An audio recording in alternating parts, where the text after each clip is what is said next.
పల్లి పుట్నాల పప్పు కొబ్బరి ఇది పల్లి చట్నీ.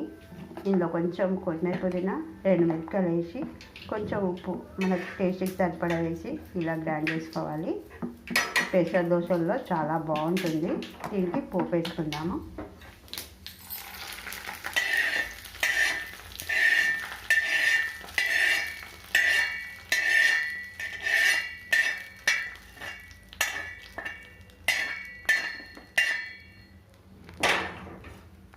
మన పల్లీ చట్నీకి ఇలా పోపు వేసుకున్నాం కదా, చాలా సూపర్ టేస్టీగా ఉంటుంది పెసర దోశల్లోకి.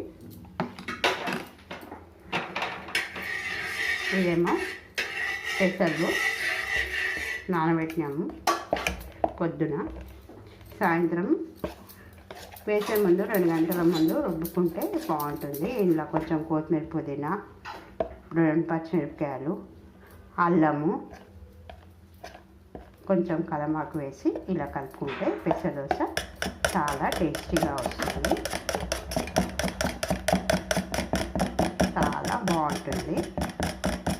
ఇప్పుడు మనం పెసర దోశ రెడీ చేసుకుందాం.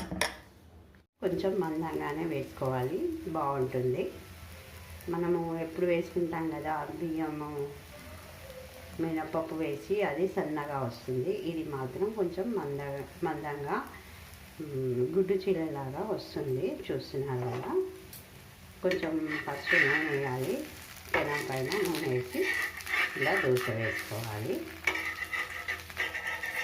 ఈ పెసర్లతో దోశ వేసుకుంటే పిల్లలకైనా ఏజ్ అయిన వాళ్ళకైనా చాలా హెల్త్కి చాలా బాగుంటుంది. ఎందుకంటే పెసర్లు తొందరగా మంచిగా అరుగుతాయి కాబట్టి ఎక్కువ మట్టుకు పెసర దోశలు చేసుకుంటే చాలా బాగుంటుంది. చూస్తున్నారు కదా ఎగ్గులాగా ఎంత బాగా ఫ్రై అయిందో, క్రిస్పీగా చాలా బాగుంటుంది. మీరు కూడా ఒకసారి ట్రై చేయండి. మా ఛానల్ను సబ్స్క్రైబ్ చేయండి, షేర్ చేయండి, లైక్ చేయండి, మంచి కామెంట్స్ పెట్టండి.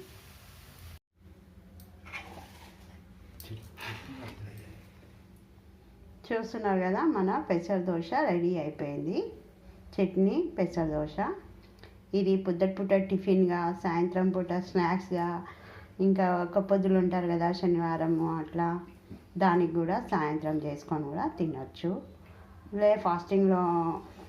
ఫాస్టింగ్ లేకున్నా కానీ సాయంత్రం పూట టిఫిన్స్ తినే వాళ్ళు కూడా తినొచ్చు. చాలా బాగుంటుంది. మళ్ళొకసారి థ్యాంక్స్ ఫర్ వాచింగ్.